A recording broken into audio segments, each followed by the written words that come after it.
guys, කොහොමද? Welcome back to my channel.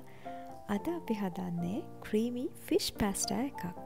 ඔයගලන් කැමති pasta වර්ගයක් අරගෙන වතුර ටික දාලා ඊට පස්සේ butter, ලුණු එකතු කරලා pasta එක boil කරගන්න. ඊට පස්සේ ඔයගලන් කැමති මාළු වර්ගයක් අරගෙන seafood ගන්නත් පුළුවන්. අපි ඒක ටිකක් marinate කරගන්න ඕනේ. ඒ marination එකට මම use කරන්නේ ලුණු, ගම්මිරිස්, මිරිස්. මේ තුනම දැම්මට පස්සේ ටිකක් හොඳට mix කරලා marinate වෙන්න ටික වෙලාවක් තියන්න. ඔයගලන්ගේ රස අනුව මේ දාපු ලුණු, ගම්මිරිස්, මිරිස් ඒවා අඩු වැඩි කරගන්න පුළුවන්. pan එකට අපි butter margarine එකතු කරන්න ඕනේ. ඒකට අපි අර marinate කරගත්ත fish ටික දාලා අඩු ගෙන්දරේ චුට්ටක් බැද ගන්න ඕනේ.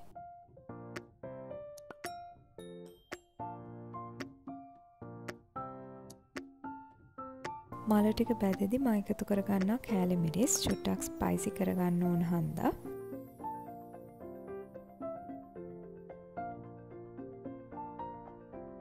මාළු එක අපි මේ වගේ රන්වන් පාට වගේ එනකම් බැද ගන්න ඕනේ.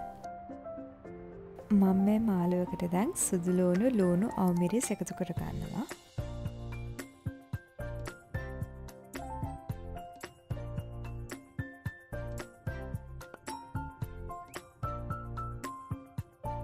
ඒ ටික කලවම් කරලා low heat එකේ පොඩ්ඩක් ඉවෙන්න තියන්න. දැන් අපි අපේ white sauce එක හදාගමු. ඒකට වෙන pan එකකට අපි butter ටිකක් එකතු කරලා පාන් පිටි තේ හැඳි 2-3ක් වගේ දාලා හොඳට mix කරගන්න.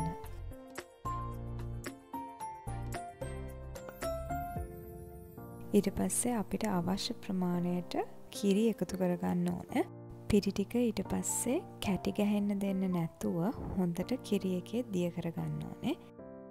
ලුණු ටිකක් එකතු කරගන්න. ගම්මිරිස්, කෑලි මිරිස් කැමති නම් දාගන්න පුළුවන් රස අනුව. දාලා ඒ ටිකත් හොඳට කලවම් කරන්න. white sauce එක thick වෙගෙන එද්දි අපි ඒකට garlic එකතු කරනවා. දැන් white sauce එක ready. last step එක තමයි අපි හදාගත්ත pasta ටික fish ටිකත් එක්ක mix කරගන්න එක.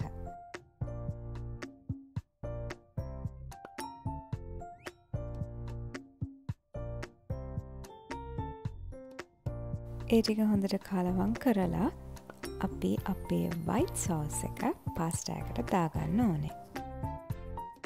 white sauce එකයි pasta එකයි ඊට පස්සේ හොඳට කලවම් කරලා කන්න තියෙන්නේ.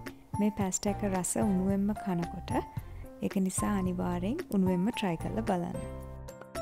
මගේ channel එකට අලුත් නම් මේ වීඩියෝ එකට කැමති වුණා නම් එහෙනම් මේ වීඩියෝ එකට thumbs up එකක් දීලා channel එකට subscribe කරන්න. Thank you for watching. Bye.